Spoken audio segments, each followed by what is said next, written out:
कैसे पाकिस्तान हो गया इतना गरीब? अब पाकिस्तान को कटोरा लेकर भीख मांगनी पड़ेगी। आखिर क्यों नहीं कर रहे दूसरे देश पाकिस्तान की मदद? और कैसे पाकिस्तान की इतनी बुरी हालत हो गई है कि वहाँ के लोगों को ठीक से खाना भी नहीं मिल रहा है? पाकिस्तान की इतनी बुरी हालत है कि लोग भाग रहे हैं देश छोड़कर, और कैसे वहाँ के लोग मांग रहे हैं इंडिया से मदद, जानेंगे आज के इस वीडियो में। अभी भी टाइम है, वो कैसे अपना देश बचा सकते हैं। इस समय दुनिया का एक ऐसा देश जो संकट से जूझ रहा है। इससे पहले ऐसी कहानी श्रीलंका की थी, जो देश आर्थिक संकट से जूझ रहा था। पाकिस्तान की हालत इस समय दिन प्रतिदिन खराब होती जा रही है। पाकिस्तान में इस समय खाने की कमी है, बिजली की कमी है, पैसे की कमी है। इसके विपरीत कर्जा इतना ज्यादा हो चुका है कि चूक ही नहीं रहा। दूसरे देश इसको नया कर्जा देने को राजी नहीं है। पाकिस्तान के जो पुराने साथी थे अमेरिका, वो पाकिस्तान से मुंह मोड़कर बैठे हुए हैं, और पाकिस्तान के जो नए फ्रेंड है चाइना, वो तो इतना कर्जा दे चुके हैं जिससे कि पाकिस्तान उसको देने में सक्षम नहीं है। गलत काम तो सरकार और आर्मी ने किए हैं, और उसका खामियाजा कौन भुगत रहा है? पाकिस्तान की जनता। पाकिस्तान में इस समय दूध 210 रुपए लीटर, पेट्रोल 272, डीजल 280 लीटर, आटा 150 रुपए किलो, प्याज 180 रुपए किलो। पाकिस्तान में इस समय बाजार शाम को 8:30 बजे तक बंद हो जाता है, जिससे थोड़ी बिजली भी बच सके, लेकिन इसके बावजूद बिजली बच नहीं रही है। पाकिस्तान बड़े बड़े पावर कट लगा रहे हैं, जिससे कि लोगों को अंधेरे में जिंदगी बितानी पड़ रही है। पाकिस्तान का फोटेक्स रिजर्व 3 मिलियन से भी नीचे चला गया है, जिससे कि पाकिस्तान के 16 दिन के और पैसे बचे हैं। कर्जा चुकाने के लिए नया कर्जा लेना पड़ेगा, जो कोई दे नहीं रहा। पाकिस्तान के पूर्व प्रधानमंत्री इमरान खान खुद कह रहे हैं कि पाकिस्तान भीख का कटोरा हाथ में लिए जगह जगह घूम रहा है, और कोई भीख भी नहीं दे रहा है। आखिर ऐसा क्या हुआ कि पाकिस्तान की हालत इतनी ज्यादा खराब हो गई? पाकिस्तान के साथ जो हुआ है वो क्लासिक एग्जाम्पल इकोनॉमिक और फाइनेंशियली फेलियर का है। पाकिस्तान बर्बाद कैसे हो रहा है, आइए समझते हैं। चाहे वो कोई देश हो या कोई व्यक्ति हो या कोई भी बिजनेस हो, उसको अपना सर्वाइवल करना है तो उसके लिए पैसे कमाने पड़ेंगे, फिर उस पैसे में से खर्चा करना पड़ेगा, खर्चे को कंट्रोल करना पड़ेगा। अगर थोड़े से पैसे बचेंगे तो उस पैसे को आगे इन्वेस्ट करना पड़ेगा और अमीर बनना पड़ेगा, या फिर अगर उसे खर्चे ज्यादा कर दिए और पैसे कम पड़ गए तो उसको ज्यादा कर्जा लेना पड़ेगा। इसलिए कम खर्च करो, ज्यादा कमाओ तो सही रहेगा। यही हाल पाकिस्तान के साथ होने जा रहा है। पार्टीशन हुआ था 1947 में, उसके बाद से लेकर आज तक देखा जाए तो Pakistan economic development, finance development में कोई खास काम नहीं कर पाया। उसने ना तो मैन्युफैक्चरिंग पर ज्यादा ध्यान दिया और ना ही एक्सपोर्ट बिजनेस पर ज्यादा ध्यान दिया। काम करना मानो की बंद कर दिया। टूरिज्म की बात करें तो जब से धमाके होने लगे, लोगों ने वहां जाना छोड़ दिया। क्रिकेट खेलने के लिए भी कोई टीम वहां पर नहीं जाती है। पाकिस्तान मेजर के लिए कोई काम करता ही नहीं था। पाकिस्तान के पास पैसे आने की हमेशा एक ही रास्ता रहा है कि इनको बाहर के कर्जे मिले। पाकिस्तान की आर्थिक स्थिति जो खराब है, इसके कुछ कारण है, आइए देखते हैं। तो सबसे ज्यादा आर्थिक सहायता अमेरिका ने दी है। अमेरिका ऐसा देश है, बिना मतलब कुछ नहीं करता है, तो उसने सहायता दी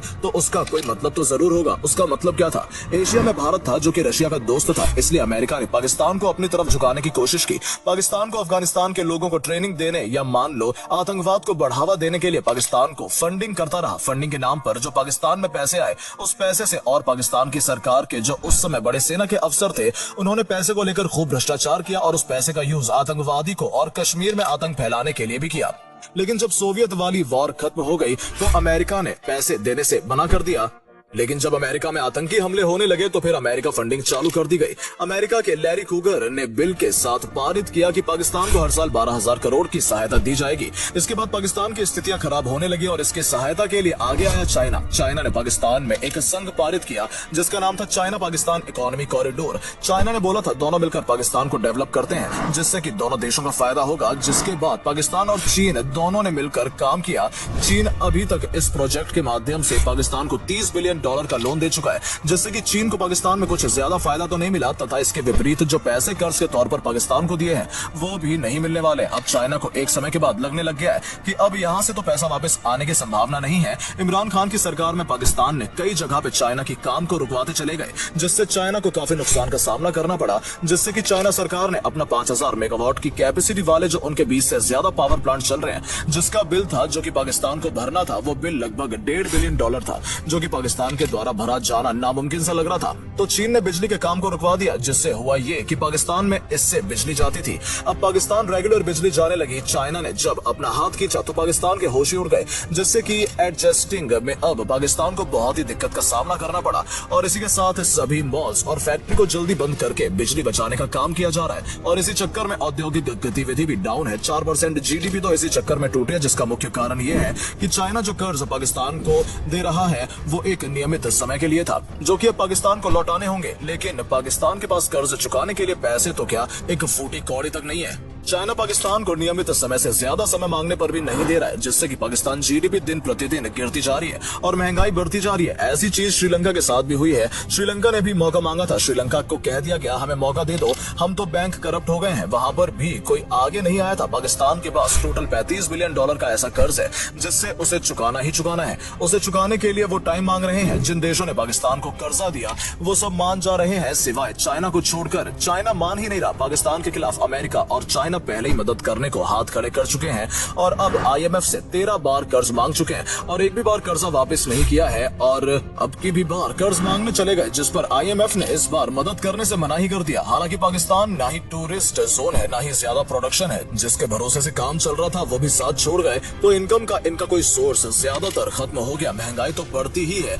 1947-1970 तक पाकिस्तान में आर्मी का राज चलता था, जिससे उसको राज करने की आदत सी पड़ गई थी। इसीलिए 1970 से 2023 तक कोई भी प्रधानमंत्री 5 साल का कार्यकाल को पूरा नहीं कर पाया, क्योंकि आर्मी ने करने ही नहीं दिया। इसी चक्कर में ना तो पाकिस्तान कभी तरक्की कर पाया और ना ही अपनी जीडीपी को ज्यादा ऊपर ले जा पाया और नतीजा ये हुआ कि पाकिस्तान को क्राइसिस का सामना करना पड़ रहा है। पाकिस्तान में रियल एस्टेट, ब्रेड, सीमेंट, कपड़े इत्यादि सामान भी पाकिस्तान में आर्मी के द्वारा ही बेचा जाता है। यह सब काम आर्मी द्वारा फाउंडेशन के द्वारा किया जाता है, जिसका सीधा साधा मुनाफा आर्मी को जाता है। और एक सर्वे के अनुसार पाकिस्तान सेना का नेटवर्थ 1.5 लाख करोड़ और उनके जो टॉप के अफसर हैं उनकी नेटवर्थ 35,000 करोड़ है और इनके जनरल के पूरे परिवार का नेटवर्थ 1270 करोड़ रुपए है।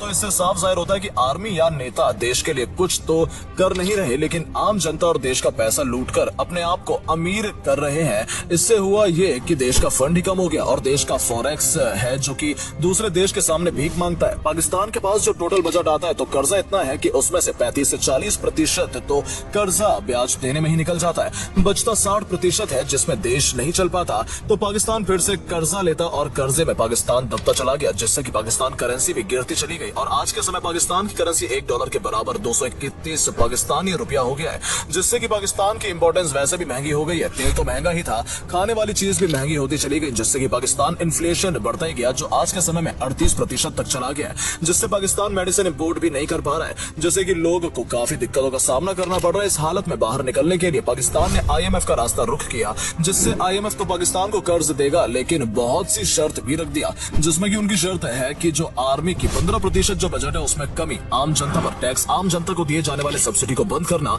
अब पाकिस्तान में वैसे ही महंगाई आसमान पर और ये सब बढ़ने से पाकिस्तान की जनता और दिक्कत में आ जाएगी, जिससे भूखमरी का सामना भी करना पड़ जाएगा। पाकिस्तान अगर IMF की शर्त मानता है तो पाकिस्तान की क्राइसिस आएगा, नहीं मानता है तो भी मुसीबतों का सामना करना पड़ जाएगा, जिससे यही होगा कि पाकिस्तान जैसे देश को अपने आप को दिवालिया घोषित करना पड़ जाएगा और पाकिस्तान को संभालने वाला कोई नहीं बचेगा। इसीलिए पाकिस्तान को इतनी दिक्कतों का सामना करना पड़ रहा है। तो दोस्तों, आपका क्या सोचना है हमारे पड़ोसी देश पाकिस्तान के बारे में, हमें कमेंट करके जरूर बताइएगा।